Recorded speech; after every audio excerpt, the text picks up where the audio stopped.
welcome everybody to Major Music TV. It's your boy D Dot. The reason we're doing this video, we're going to talk a little bit about a couple of topics today.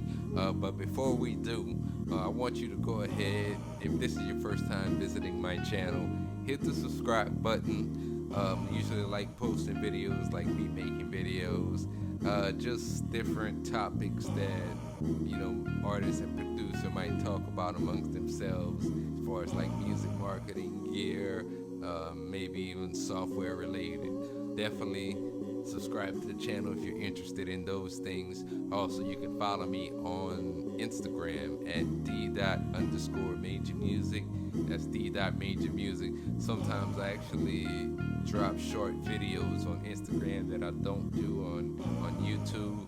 So that will probably be a little bit better place to follow me, but I mean YouTube is cool as well. So reason I wanted to talk to you guys is we wanted to talk about just distribution for one. So we now live in a time, now it's 2020, and I kind of look at the landscape and see that there are kind of like two tiers of ways that you can get your music out there.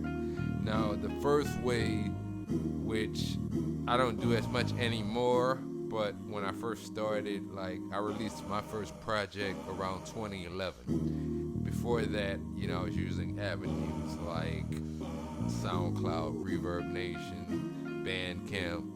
I might have used another one as Audiomack.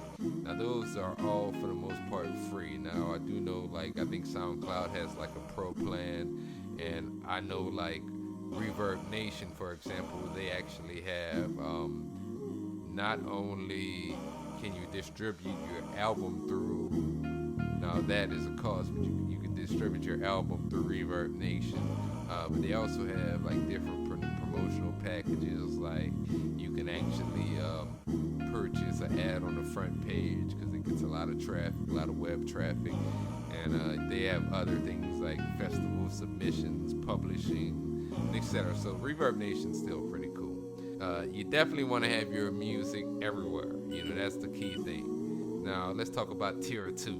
Now with tier 2, I look at those as platforms like Apple Music, like iTunes, like Spotify, like Deezer, iHeartRadio. Now the reason I mention those as a tier 2 opposed to tier 1, those to get your music distributed on those types of platforms, you have to go through distribution companies. So you can't just send your track to iTunes or send one track to Apple Music or Spotify or whatever that looks like. With the way it operates is you actually go through the distribution company. So in that case, I actually go through two different distribution companies. I go through DistroKid, and I go through TuneCore. Now, a lot of producers may have a DistroKid account as well, because one great rule of thumb is for producers out there, they're always putting out beat tapes. I see a lot of producers putting out beat tapes, including myself, since I switched over actually earlier this year. I think in February I switched over. Well, I don't want to say switched over, but I released 2 projects on DistroKid this year in 2020. And the reason for that is $20, and you can release as much music as you want to in that year for $20 a year. Now, TuneCore, on the other hand, TuneCore is still good. I'll say this about a lot of these companies. They all have their pros and cons, so I would probably do your best research before making a decision in which way you want to go. But they're also great avenues. Both sides you go. Both sides, whether it's DistroKid or TuneCore, you won't make a mistake either way. Now, TuneCore is a little bit more pricier because it's for the initial release of a album, it's a $30 what they call album credit. And then the year after the album comes out, in order to keep it up in the stores, then that is going to be $50 a year. So it can get a little bit pricey after a while.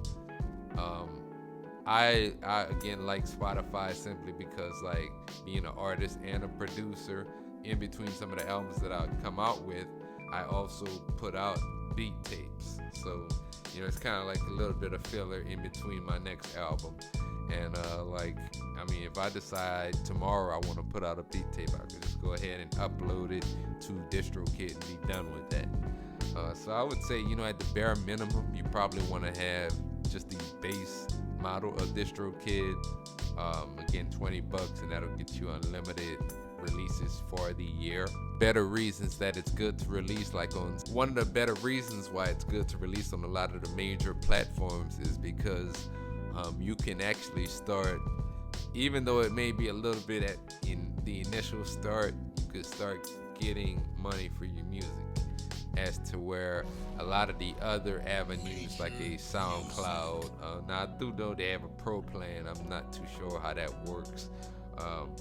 And I know, as I said earlier, Reverb Nation has a form of distribution as well. You don't want to limit yourself to just SoundCloud and a free Reverb Nation plan or a free Audiomack plan. I hear a lot of people with good music, but they just haven't really reached out to an audience to get heard. So don't sleep on releasing on major platforms. Another thing is accessibility. How many people have a Spotify app on their phone, or an Apple Music app on their phone, or iHeartRadio? A lot of people have those. A lot of people that don't do music, or are not an artist or producer, have those on their devices.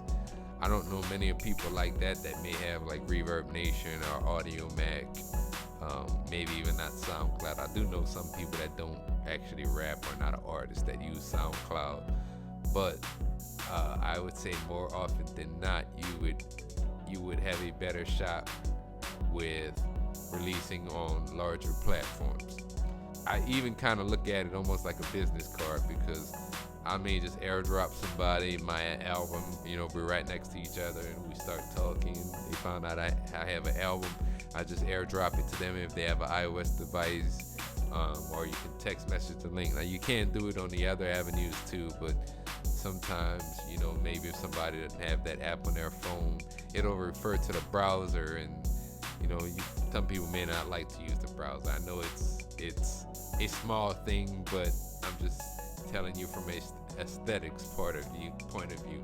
With that being said, again, you want to have your music everywhere. Definitely don't just limit yourself to one site, because if you have your music everywhere, it creates more networking opportunities possibly, and you just never know where something is popular versus I may not, as I said earlier, I don't use Reverb Nation or SoundCloud as much as I used to. I still have accounts, but I still go there every once in a while to check it out. My primary focus is really Apple Music and Spotify to release my music on for now. I'm not gonna make this a really long video. I just wanted to kind of touch base about releasing your music on some different platforms than just SoundCloud and Audiomack. There's nothing wrong with it, but again, it just can't be the only avenue you go if you're expecting to get heard. I hope you enjoyed your time with me. I just wanted to make this one short and sweet. I didn't really want to be long-winded. I'm gonna start bringing you guys these short videos from time to time. If you enjoyed what I was talking about today, go ahead and hit the subscribe button, or if you're watching this on Instagram, go ahead, hit me with a follow. If there's a topic that you would like me to discuss in one of my videos, go ahead, leave a comment. And until next time, keep banging out. Peace.